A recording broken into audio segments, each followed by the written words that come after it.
반갑습니다. 여러분의 꿈속에 들어가 억지로 걷게 만드는 꿈을 걷는 자입니다.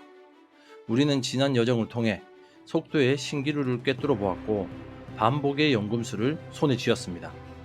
이제 당신은 무엇이 진정한 성공의 길인지 알고 있습니다.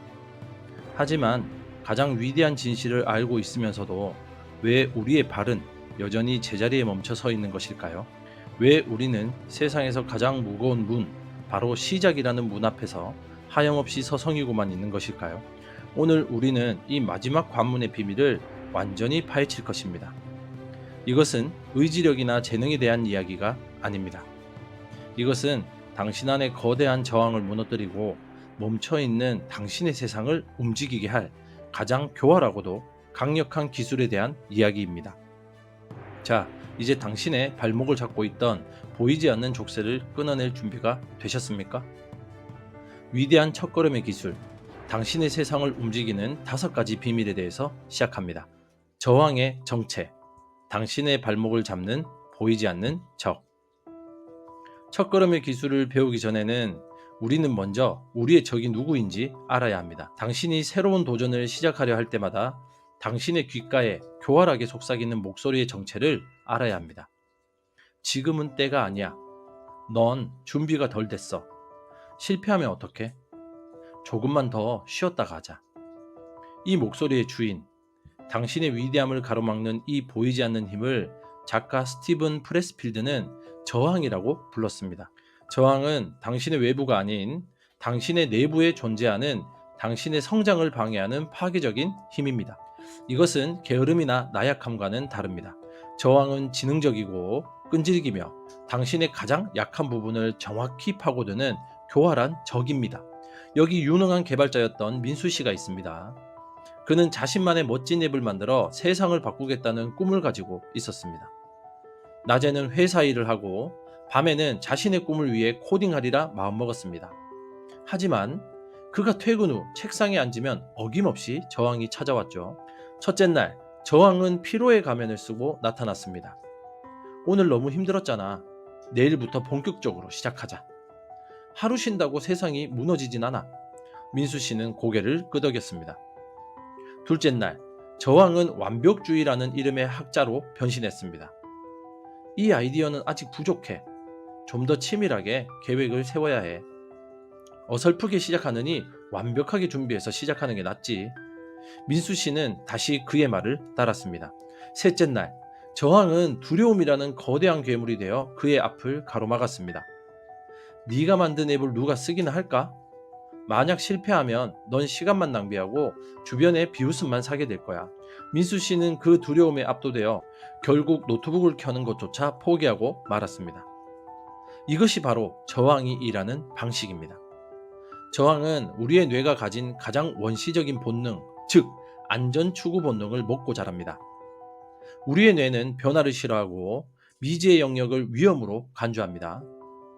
새로운 도전은 곧 예측 불가능한 위험이며 뇌는 당신을 보호하기 위해 온갖 합리적인 이유를 만들어내서 당신이 안전한 현재 상태, 즉 컴포트 존에 머무르도록 만듭니다. 당신이 미루는 습관을 가진 것이 아닙니다. 당신의 뇌가 당신을 지키기 위해 저항이라는 경보 시스템을 너무나도 효율적으로 작동시키고 있을 뿐이죠. 그러므로 첫걸음의 기술은 이 강력한 저항과 정면으로 싸워 이기는 것이 아니죠. 어리석은 병사는 성벽을 향해 돌진하지만 현명한 장군은 적이 눈치채지 못하도록 작은 뒷문을 찾아 몰래 잠입합니다. 우리가 앞으로 배울 기술들은 바로 이 저항이라는 철옹성의 경비병들을 속이고 성벽을 우회하여 목표를 달성하는 가장 지혜로운 전략들입니다. 당신의 적을 정확히 아십시오. 당신을 막는 것은 당신의 능력이 아니라 당신 안의 저항입니다. 2분의 법칙, 세상에서 가장 무거운 문을 여는 열쇠. 우리의 적, 저항의 정체를 알았다면 이제 그 적을 무력화시킬 가장 날카롭고 단순한 무기를 손에 쥘 차례입니다. 저항은 거대하고 강력하지만 치명적인 약점을 가지고 있습니다. 그것은 큰 위협에만 반응한다는 것입니다.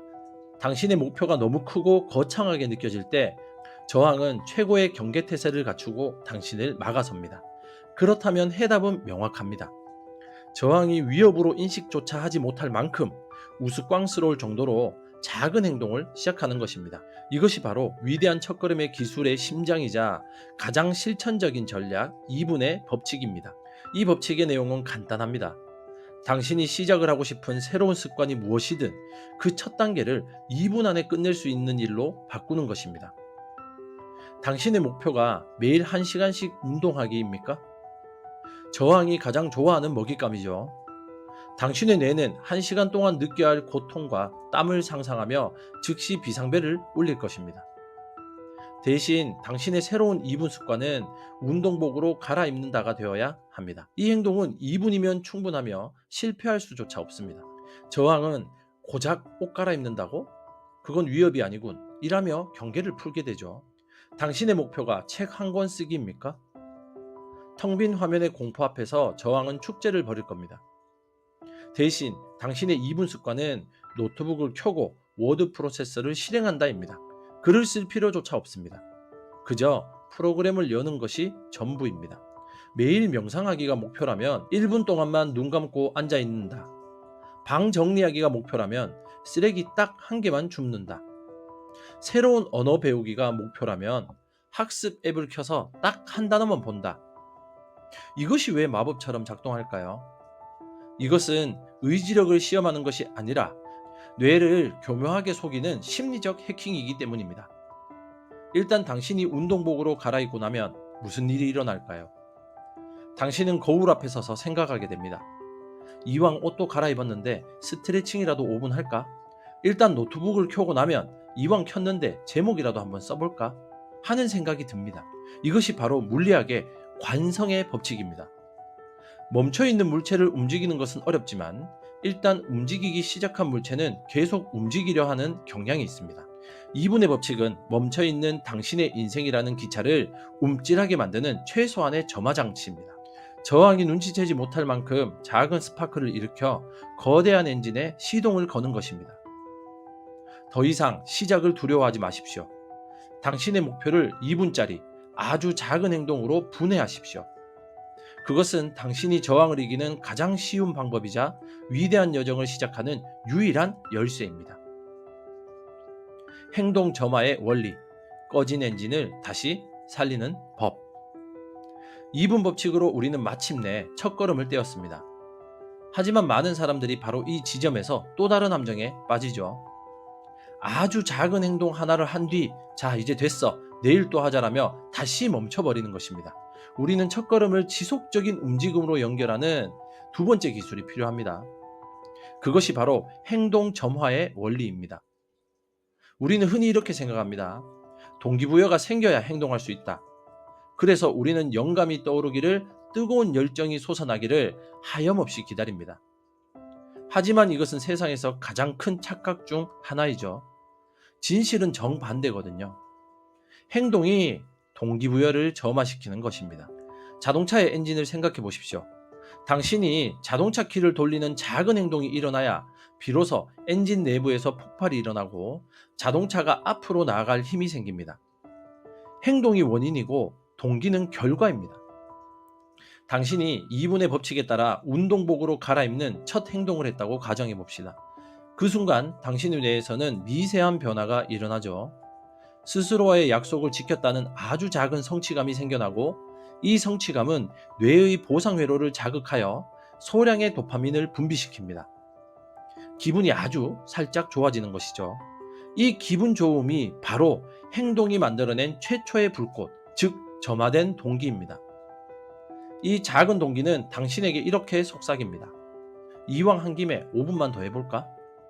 당신이 그 속삭임에 따라 5분간 스트레칭을 합니다. 그러면 당신의 뇌는 더 큰 성취감을 느끼고 더 많은 도파민을 보상으로 내어주죠. 불꽃이 모닥불로 켜지는 순간입니다. 이것이 바로 행동과 감정의 선순환 고리입니다. 작은 행동에서 작은 성취감, 그리고 점화된 동기에서 조금 더 큰 행동, 그리고 더 큰 성취감, 그리고 강화된 동기가, 이 고리가 반복되면 처음에는 움직이기 싫어 끙끙대던 당신의 몸과 마음이 어느새 강력한 관성을 받아 앞으로 달려나가게 됩니다. 많은 성공한 작가들이 글은 엉덩이로 쓴다고 말합니다.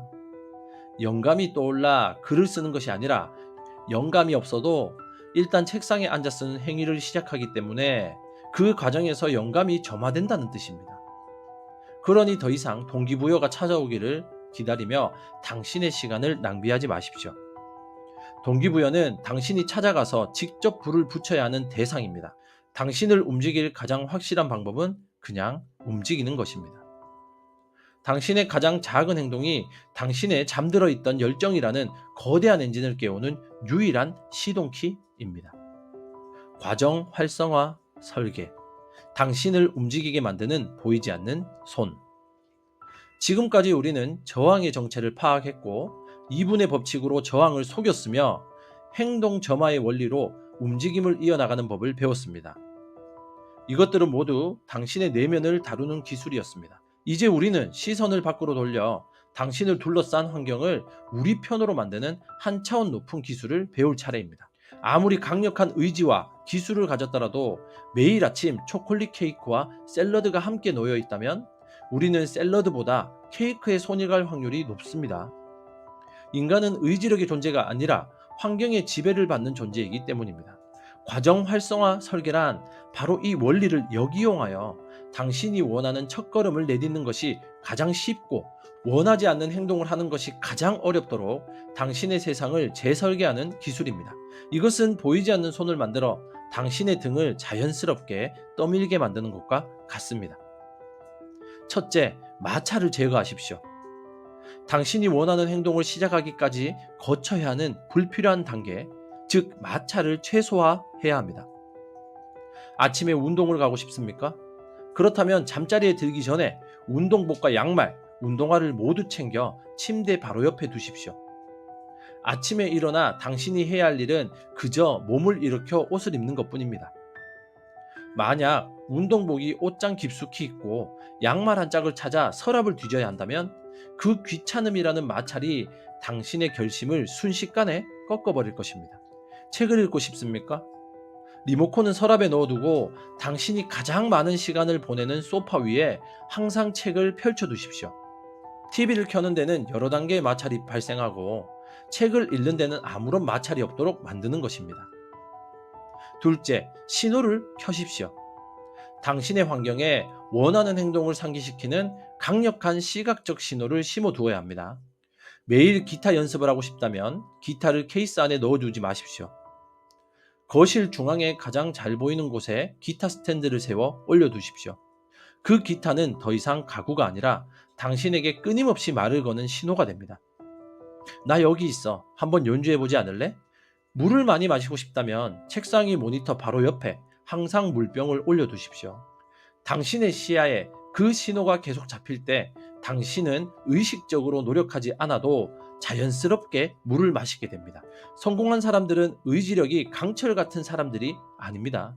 그들은 자신의 의지력을 낭비하지 않도록 유혹적인 환경에 자신을 덜 노출시키고 좋은 습관을 따르기 가장 쉬운 시스템을 설계해둔 현명한 건축가들이죠.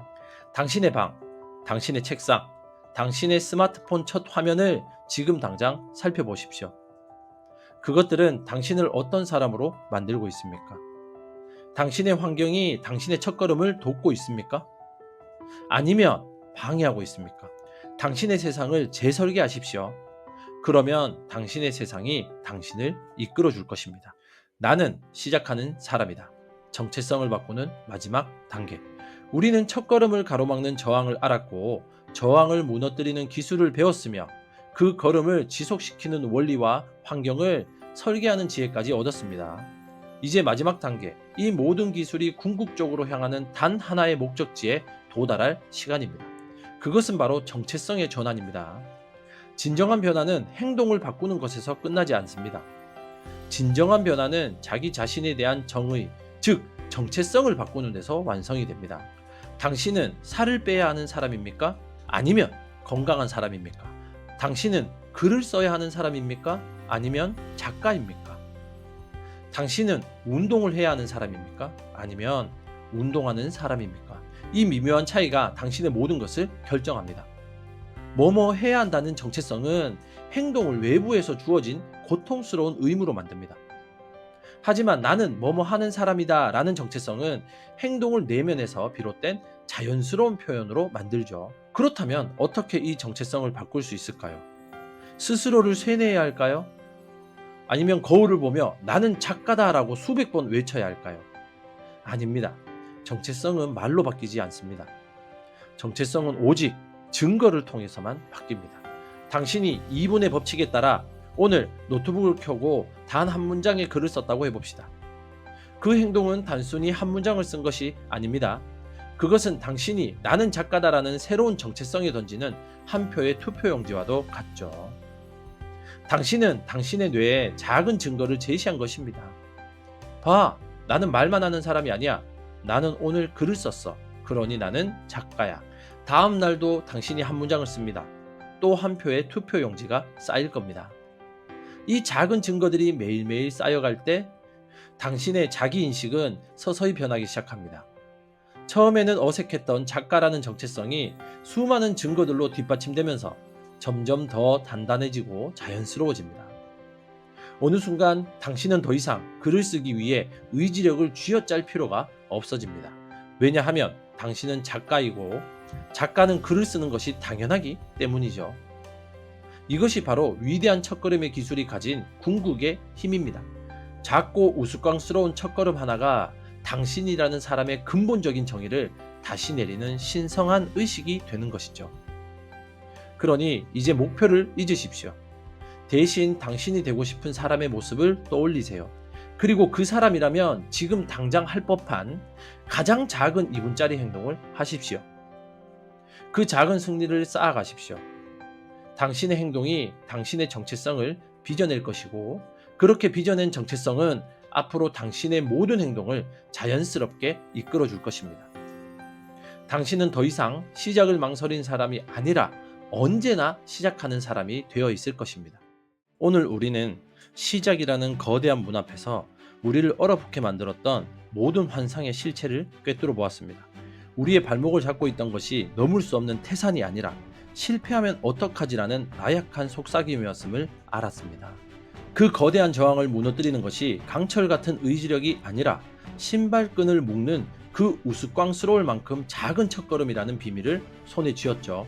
더 이상 동기부여가 찾아오길 기다리는 수동적인 존재가 아니라 우리의 환경을 직접 설계하고 작은 승리를 쌓아 시작하는 사람으로 스스로를 재정의 하는 위대한 창조자가 바로 우리 자신임을 확인했습니다. 이제 모든 것을 잊으십시오. 당신의 원대한 계획, 실패에 대한 두려움, 완벽해야 한다는 강박, 그 모든 무거운 짐을 내려놓고 당신의 발끝만 바라보십시오. 그리고 그냥 한 걸음만 나아가 보세요. 그 평범한 한 걸음이 당신의 멈춰있던 우주를 움직이는 가장 위대한 폭발이 될 것입니다. 당신의 꿈 곁에서 함께 조용히 걷는 꿈을 걷는 자였습니다. 감사합니다.